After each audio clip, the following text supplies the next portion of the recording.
दोस्तों, आज की कहानी है बुढ़ापे में ऐसा दुख। एक माँ की दर्द भरी कहानी।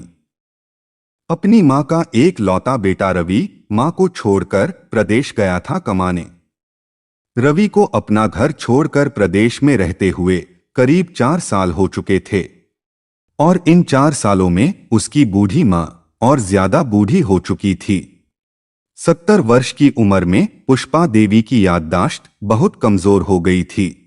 उन्हें रोजमर्रा की चीजें याद रहे या ना रहे, पर वो अपने बेटे को चौबीसों घंटे याद करती थीं।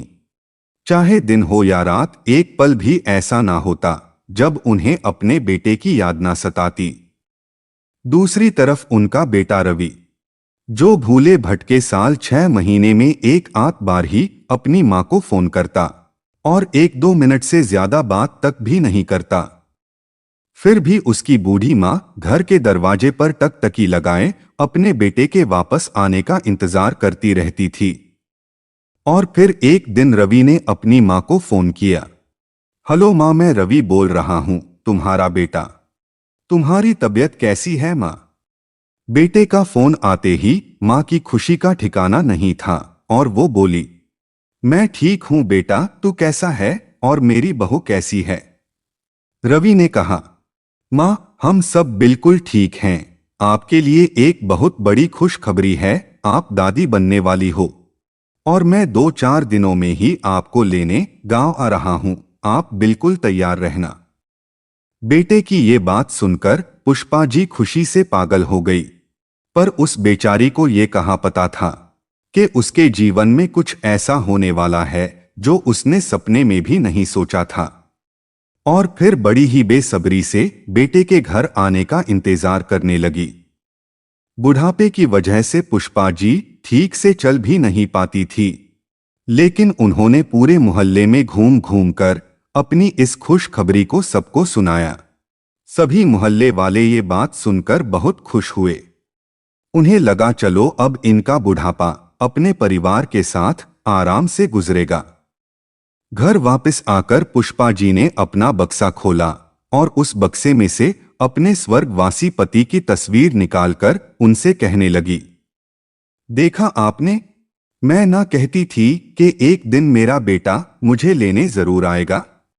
आपको पता है, रवि कह रहा था कि मैं दादी और आप दादा बनने वाले हो और वो बहुत जल्द मुझे लेने आने वाला है। अब मैं अपने बेटे और बहू के साथ ही रहूंगी। काश अगर आज आप भी हमारे साथ होते तो कितना अच्छा होता। और फिर इस तरह बड़ी ही बेसब्री से मां अपने बेटे का इंतजार करने लगी। और फिर कुछ दिनों के बाद उसका इंतजार खत्म हुआ और रवि अपनी मां को लेने आया। घर आते ही उसने कहा, मां, मुझे काम से ज्यादा दिन की छुट्टी नहीं मिली है, इसलिए आप फटाफट चलने की तैयारी कर लो। हम 2-3 दिनों में ही इस घर को बेचकर निकल जाएंगे। ये सुनकर मां ने कहा, अरे बेटा, ये तू क्या कह रहा है? इस घर से हमारी कितनी यादें जुड़ी है। तुझे याद है बेटा, इसी घर के आंगन में तेरे पिता तुझे अपने कंधों पर बिठाकर घुमाया करते थे और जब तू रात रात भर सोता नहीं था तब मैं इसी झूले पर तुझे अपनी गोद में सुलाकर लोरियां सुनाया करती थी। उन्हीं यादों के सहारे तो तेरे बिना मैंने 4 साल गुजारे बेटा। ये सुनकर रवि ने कहा, अरे माँ, तुम इसकी चिंता मत करो, मैंने शहर में एक बहुत बड़ा घर खरीद लिया है और अब आप मेरे साथ मेरे नए घर में ही रहोगी, इसलिए अब हमें इस घर की कोई जरूरत नहीं है। मेरे जान पहचान के एक मित्र हैं जो इस घर की मुंह मांगी कीमत देने को तैयार हैं और ऐसा मौका हमें बार बार नहीं मिलेगा। ये सुनते ही मां बोली, देख बेटा, ऊपर वाले की दया से तेरे पास सब कुछ है, तो फिर क्यों तू इस घर को बेचना चाहता है? ये घर तेरे पिता की आखिरी निशानी है बेटा। अरे मां, तुम समझती क्यों नहीं? हम लोग अब दूसरे शहर में रहेंगे और ऐसे में इस घर की देख रेख कौन करेगा? अगर हमारे जाने के बाद इस घर में लोग रहेंगे तो इस घर की रौनक भी हमेशा इसी तरह बरकरार रहेगी। इसलिए मेरी बात मान लो मां और इस घर को बेच दो। पुष्पा जी अब मजबूर थीं। बुढ़ापे के बचे खुचे दिन बेटे और बहू के साथ बिताना चाहती थी, इसलिए दिल पर पत्थर रखकर घर बेचने के लिए तैयार हो गई। और फिर 2 दिनों के अंदर ही बेटे ने जल्दबाजी में घर को आधे दाम पर ही बेच दिया। उसके बाद रवि ने कहा, माँ तुम जल्दी से 2-4 जोड़ी कपड़े ले लो और फटाफट तैयार हो जाओ, आज शाम की हमारी ट्रेन है। जल्दबाजी में माँ ने कुछ कपड़े रखे और जिस बक्से में पति की तस्वीर थी उसे उठाया और बेटे के साथ टैक्सी में बैठकर रेलवे स्टेशन के लिए निकल गई। बेचारी बूढ़ी माँ को अपना घर छोड़कर जाते हुए दुख तो बहुत हो रहा था, लेकिन दूसरी तरफ उन्हें इस बात की बहुत खुशी थी कि अब वो अपने बेटे और बहू के साथ रहेंगी। फिर कुछ देर में माँ और बेटे रेलवे स्टेशन पहुंच गए।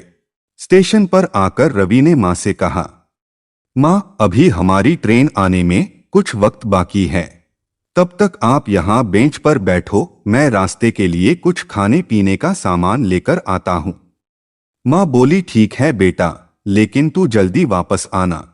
हाँ माँ तुम आराम से यहाँ बैठो, मैं तुरंत आता हूँ। और ये कहकर रवि चला गया। माँ बेंच पर बैठी बेटे के वापस आने का इंतजार करने लगी। काफी समय बीत गया, लेकिन बेटा वापस नहीं लौटा। अब तो रात भी होने को आई थी। माँ को बड़ी चिंता सताने लगी कि रवि अब तक वापस क्यों नहीं आया। तभी एक रेलवे कर्मचारी ने आकर पूछा, माँ जी मैं दोपहर से देख रहा हूं कि आप चुपचाप इस बेंच पर बैठी हुई हैं, क्या आप किसी का इंतजार कर रही हो? बेचारी पुष्पा जी डरती हुई आवाज में बोली, हाँ मैं अपने बेटे का इंतजार कर रही हूं, मेरा बेटा कुछ सामान लेने गया था पर अभी तक वापस लौटकर नहीं आया। ये सुनकर कर्मचारी ने पूछा, आप कौन सी ट्रेन से और कहां जाने वाली हो? पुष्पा जी बोली, मैं और मेरा बेटा दिल्ली जाने वाले हैं, हमारी दिल्ली की ट्रेन है।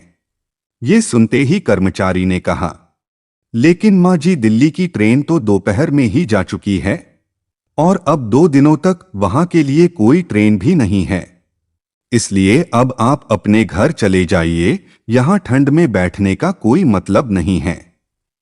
ये सुनते ही मां के पैरों तले जमीन ही खिसक गई और आंखों में आंसुओं के सैलाब उठने लगे। उसे तो यकीन ही नहीं हो रहा था कि उसका अपना बेटा उसके साथ एक दिन ऐसा करेगा। जैसे तैसे वो बेचारी रेलवे स्टेशन से निकलकर घर पहुंची, जो घर अब उसका था ही नहीं।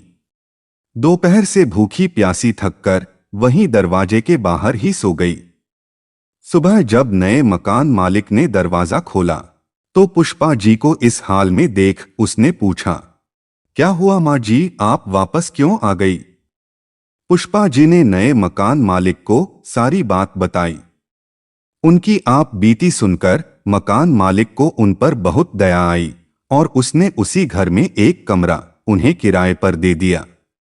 बेचारी इस उम्र में दूसरों के घरों में काम करके किसी तरह अपना गुजारा करने लगी। इतना सब कुछ हो जाने के बाद भी वो आज भी अपने बेटे से उतना ही प्यार करती थी जितना के पहले।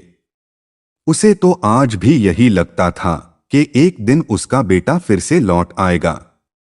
और ऐसे ही इंतजार करते करते 3-4 महीने गुजर गए, लेकिन बेटा लौटकर नहीं आया।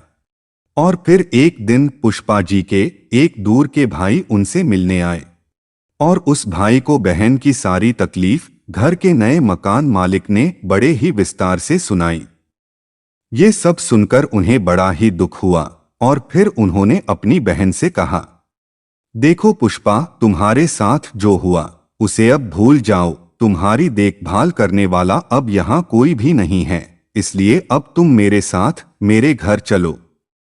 ये बात सुनकर आप जानते हो उस माँ ने क्या कहा?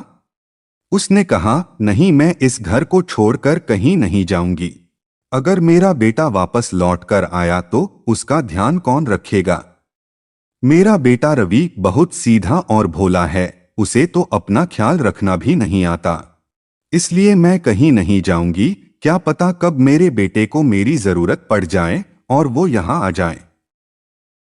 एक माँ की अपने बेटे के प्रति इतना प्रेम और ममता देखकर दोनों के आंखों में आंसू आ गए और घर के मकान मालिक ने उनके भाई से कहा, चाचा जी आप माँ जी को इसी घर में रहने दीजिए। मैं आपसे वादा करता हूँ कि मैं इनके जीवन में बेटे की कमी को पूरा करूँगा और इनको कभी कोई तकलीफ नहीं होने दूंगा।